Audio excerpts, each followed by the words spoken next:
Helping Seniors Television, all about improving quality of life for seniors. If you're a senior, know a senior, or plan to be a senior, then this show is for you. It's all about helping you develop your own aging plan so you can age actively and with dignity. Helping Seniors Television from the Helping Seniors Network of information, education, and resources.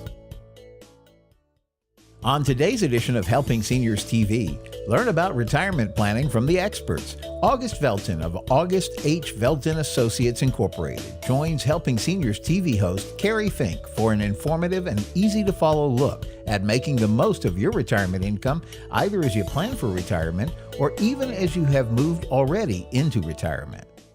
And I'm Kerry Fink, and welcome to Helping Seniors Television. I'm here for Joe Steckler, and it's a pleasure to be sitting with a good friend, August Velten of August H. Velten Financial and Associates. Welcome to the TV program. Thank you. I literally have to say this. There's a companion show that you do not want to miss. You'll want to find this because all the TV shows that we do are put up and available on demand on the Helping Seniors YouTube channel. So if you go to the Helping Seniors YouTube channel, you'll be able to find a great program that Joe just finished working with August on about Social Security planning. So these two TV programs sort of bookend with each other. And what we're going to talk about today is retirement planning. So it's the perfect complement to what we were just covering in the past show. But I guess maybe a place to begin with, because a lot of times people have different conceptions of the word retirement planning. What do you define, or how do you explain it? I know you teach classes all the time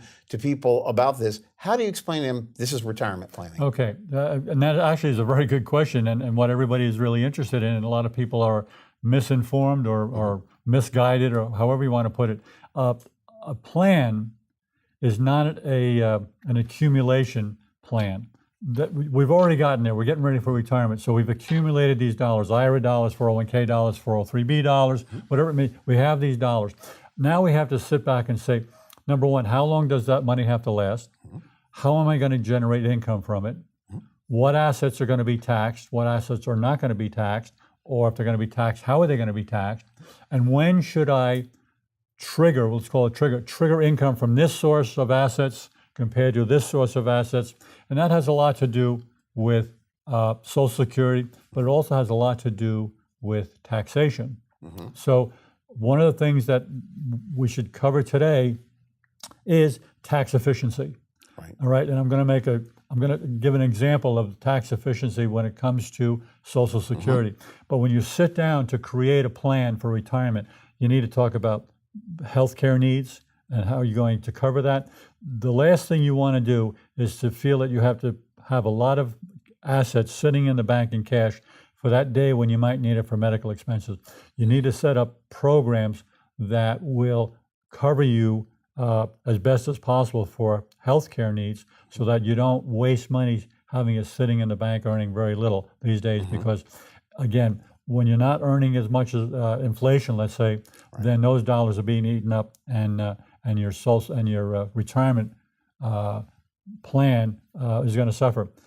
So we want to talk about health care. We want to talk about longevity. Again, taxation, when to take Social Security, which represents about 40% of your budget, and what assets to use first. If I want to wait on taking Social Security, well, what assets should I use first? If there are other assets out there, of course, hopefully there are. But again, so 40% of your budget, Social Security, 60% other assets, where they might come from. Again, could come from IRAs, 401ks, 403bs. How do I create the income and when from those assets? You know, that was really the point that I thought made the last show that you just finished so important, was because you really explained the strategy that you have to take more than just like, I've reached a certain age, so now Social Security is available to me. What kind of factors are you saying that you would look at when considering, helping somebody about, like, let's talk about your specific situation and you're planning to get ready to retire? What are the kind of things that you cover? All right. I think it's important, number one, to make sure that whoever I'm dealing with understands their risk tolerance. What risk am I willing to take with my dollars that I have?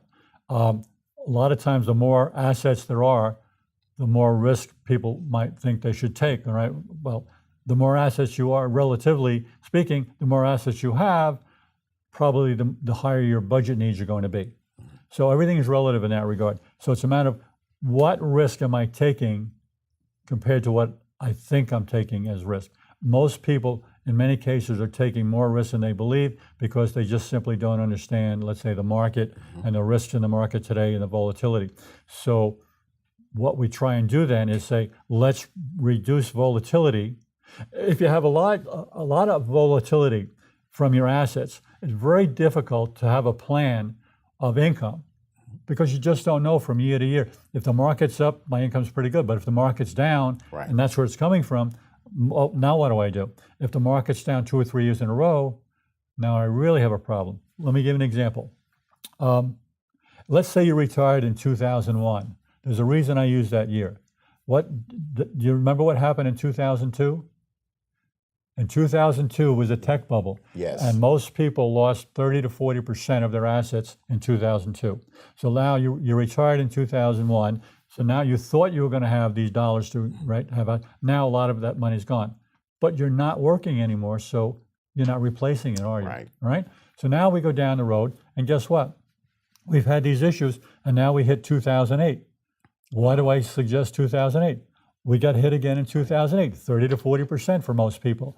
And so the person that retired in 2001, if they had a lot of their money in the market thinking that it was the same situation as when they were working, Right. then, okay, they made that big mistake and their retirement was totally different than what they visualized. Wow. And here's a reason. If you're working and you're putting into a 401k, each payday you're putting in money to that 401k. If the market's going up, your 401k balance sheet is going to go up, all right?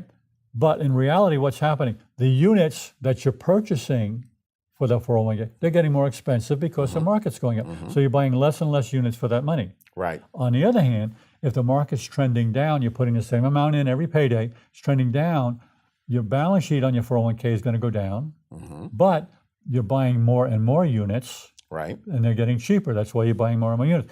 The whole point about that is that when the market turns, assuming that you're still reasonably young, middle age, let's say, that you're going to get the availability of having more units that are going to go up in value. That is what has saved people over the years when it comes to 401k. And what it's called is dollar cost averaging. Okay. Right? When you retire, there is no longer dollar cost averaging to make that work. Because why? Now you've accumulated the dollars. You were contributing and accumulating. Now you're preserving and taking distributions. You no longer have the ability of dollar cost averaging. I see. And that really brings to a different point too, because also there's a lot of, it's one thing to just look at, quote, raw dollars, but it really also makes sense to talk about the dollars that you have left after taxable part of it. How does a person plan to include that factor into their retirement planning? Because as you said, you've shifted from this accumulation phase to now your retirement phase. And that means, just as you did before, you would think about how to work things to minimize the tax in every fashion that you could legally. How would you do this when you retire? Sure. Well, first of all, you might want to grab a piece of paper and a pencil to write some things down here. I'm gonna throw off some numbers as an example here. But the reality is exactly what you just said, Kerry. When you're working, you're living on net dollars. Okay, I always say that your gross income is a fictitious number. Sure. We never see it. Right. All right. You're living on net dollars. While you're working, you're putting money into your 401k. Maybe you're paying for your medical out of your pay, and then you pay taxes. That's your net income. When you retire, there's no difference. You're going to be living on net dollars after taxes, with probably less deductions than you had when you were working. All right. So taxes on your income does not necessarily go down in retirement. In fact, it can go up. So how do we fix that? We have to be tax efficient. So let me give you a couple examples. Number one is going back to Social Security. If in fact we can wait on taking Social Security, we're going to get 8% delayed credits from your full retirement age, which is based on your year of birth. Okay, most people are 66 or 66 in so many months. If you were born 1960 or later, it's 67. If we can wait and we're going to get those delayed credits and increase our Social Security benefit, our Social Security benefit is not fully taxed. Only a portion of it is taxed. Even in a high income bracket, about 67% of your Social Security benefit has to be included in your taxable income. The rest is not taxable. So how do we fix things? So let's talk about tax efficiency.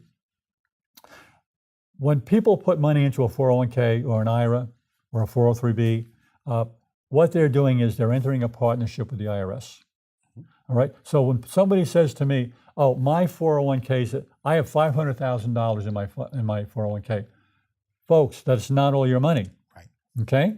Uncle Sam, the IRS, owns part of that money. So how do we fix that? So I'm going to give you a simple example, and I'm going to go back to Social Security for a second.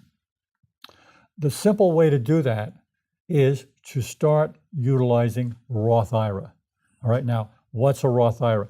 A traditional IRA or a 401k or a 403b, what is happening here is that the government says, okay, or the IRS, let's use the IRS says, okay, you don't have to pay tax on this amount of money, this payday that you're putting into the 401k, right? But that grows to this. So all of that money is now taxable, isn't it? All right? When people reach 70 and a half, they have to start taking what's called a required minimum distribution. Do you know that for 2000, two reasons for this, but for 2017 and 2016, the US government had the highest tax revenue in history. Wow. And there's a reason for that. People had to start taking their RMDs at 70 and a half.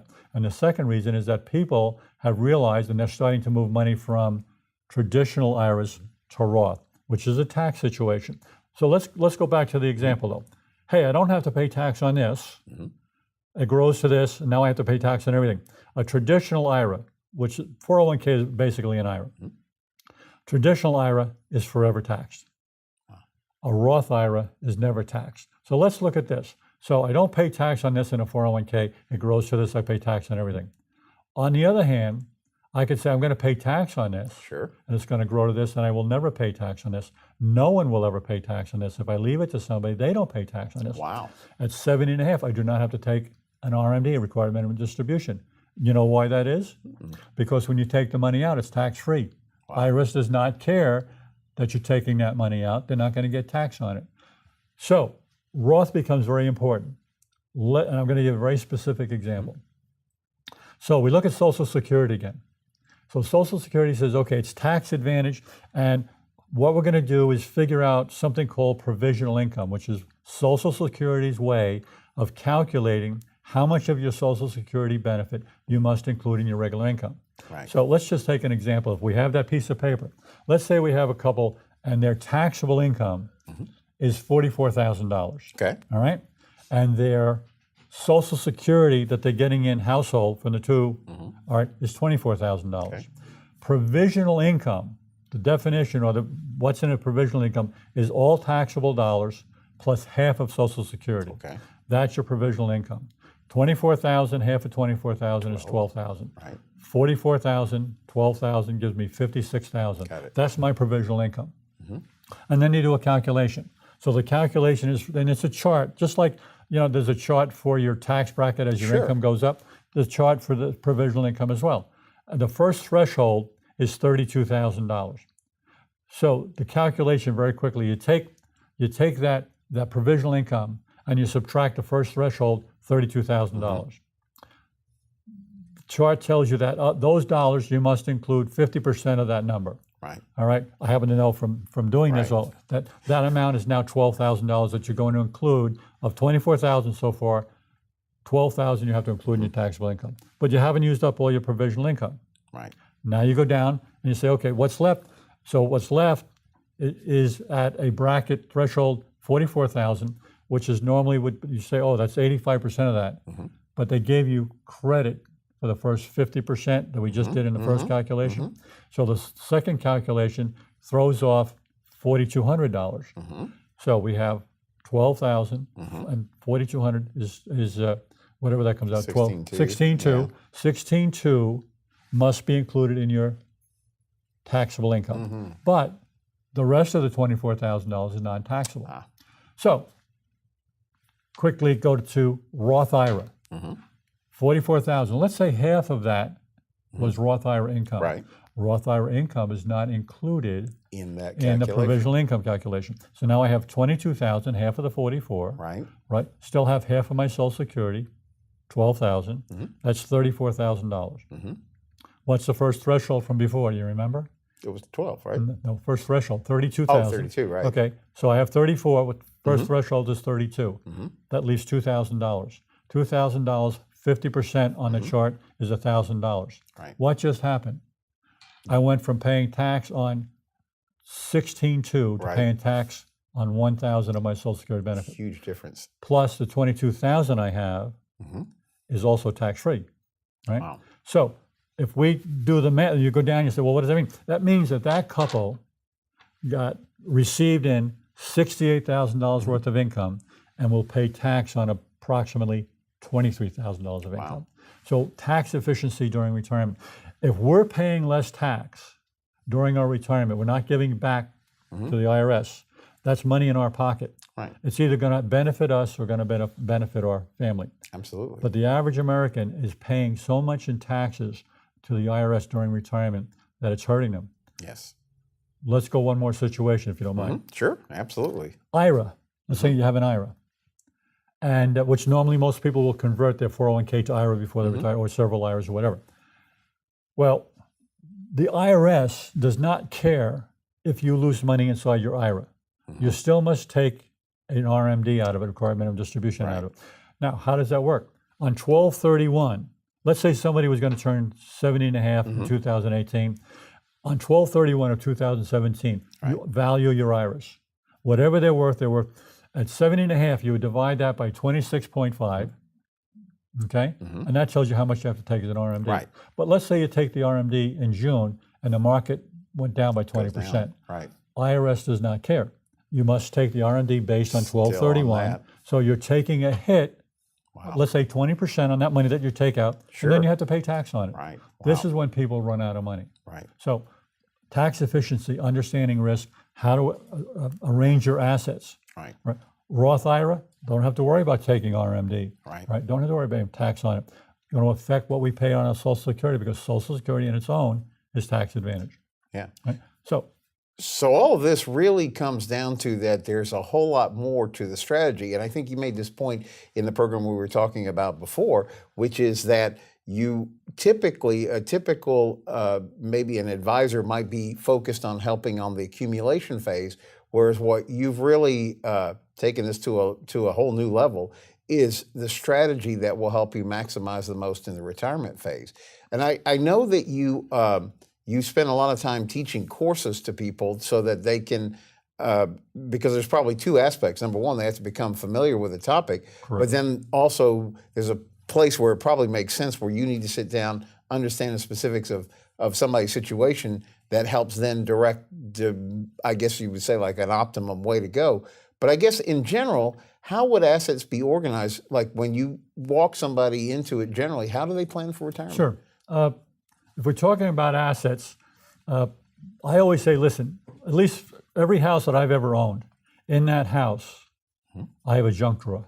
Sure. In that junk drawer are all kinds of things, and none of those things are normally coordinated. There's no reason why they're in that junk drawer. Sure. Someday maybe we'll find something that actually we need, okay? And maybe it's a battery that's not dead. Got or maybe plenty it's of this, junk drawers. okay, plenty of junk, right?